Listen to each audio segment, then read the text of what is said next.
Hello friends, இன்றைக்கி நம்ம simple and ஈஸியாக வீட்டில் இருக்கிற பொருட்களை மட்டுமே வச்சு பன்னீர் பட்டர் மசாலா எப்படி செய்கிறதுன்னு பார்க்கலாம் வாங்க. அதுக்கு நான் இப்போ கொஞ்சமாக பட்டர் எடுத்திருக்கேன். இது கூட ஒரு 2 பெரிய வெங்காயம், 5 தக்காளி, கொஞ்சமாக இஞ்சி பூண்டு, ஒரு கைப்பிடி அளவு முந்திரி எடுத்திருக்கேன். இது எல்லாத்தையும் போட்டு நல்லா வதக்கி எடுத்துக்கலாம். இது நல்லா வதக்கிட்டு நல்லா பச்சை வாசனை போகிற அளவுக்கு நல்லா வதக்கிக்கணும். இது நல்லா வதங்கி நல்லா ஆறுனதுக்கப்புறம் மிக்ஸி ஜாரில் போட்டு தண்ணி ஊற்றாமல் இது ஃபுல்லாக நல்லா ஃபைன் பேஸ்ட்டாக அரைச்சி எடுத்துக்கலாம். நல்லா அரைச்சி எடுத்துட்டு இப்போ ஒரு கடாயில் பட்டர் போட்டுட்டு ஹோல் ஸ்பைசஸ் எல்லாம் போட்டு இது நல்லா பொரிச்சதுக்கப்புறம் நம்ம அரைச்சி வச்சுருக்கிற பேஸ்ட்டையும் ஊற்றி red chilli powder, garam masala, உப்பு இது எல்லாத்தையும் போட்டு நல்லா கொதிக்க விடலாம். லிட் போட்டு மூடி வச்சிடலாம். நல்லா கொதிச்சதுக்கப்புறம் பச்சை வாசனை போனதுக்கப்புறம் கொஞ்சமாக சுகரும் கஸ்தூரி மேத்தியும் போட்டு இது நல்லா கொதிக்க விடலாம். இப்போ ஒரு 200 கிராம் பன்னீர் எடுத்திருக்கேன்.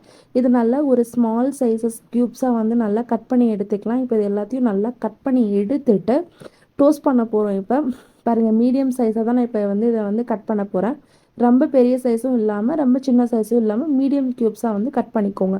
இந்த மாதிரி மீடியம் சைஸாக இருந்தால் போதும். இப்போ இது எல்லாத்தையும் வந்து ஒரு கொஞ்சமாக பட்டர் போட்டு நம்ம கட் பண்ணி வச்சுருக்கிற பன்னீரையும் போட்டு Kashmiri chilli powder, turmeric powder, லைட்டாக உப்பு போட்டு இதை நல்லா நம்ம டோஸ்ட் பண்ணி எடுக்க போகிறோம். இந்த மாதிரி நல்லா டோஸ்ட் பண்ணி எடுத்துட்டு நம்ம கொதிச்சிட்ருக்க மசாலாலாம் இது எல்லாத்தையும் போட்டு நல்லா மிக்ஸ் பண்ணி எடுத்துக்கலாம். இப்போ இதை நல்லா கொதிக்கட்டும். நல்லா கொதித்து பன்னீரில் கிரேவியெல்லாம் நல்லா மிக்ஸ் ஆகட்டும். நல்லா கொதிச்சதுக்கப்புறம் வீட்டில் இருக்கிற பாலாடை இருக்கு இல்லைங்களா, அந்த பாலாடையை நல்லா பீட்ரு வச்சு நல்லா மிக்ஸ் பண்ணிட்டோம் அப்படின்னா அந்த பாலாடையில் கட்டியெல்லாம் இல்லாமல் நல்லா மிக்ஸ் பண்ணோன்னா ஃப்ரெஷ் க்ரீம் மாதிரி நல்லா திக்கான க்ரீம் ரெடி ஆகிடும்.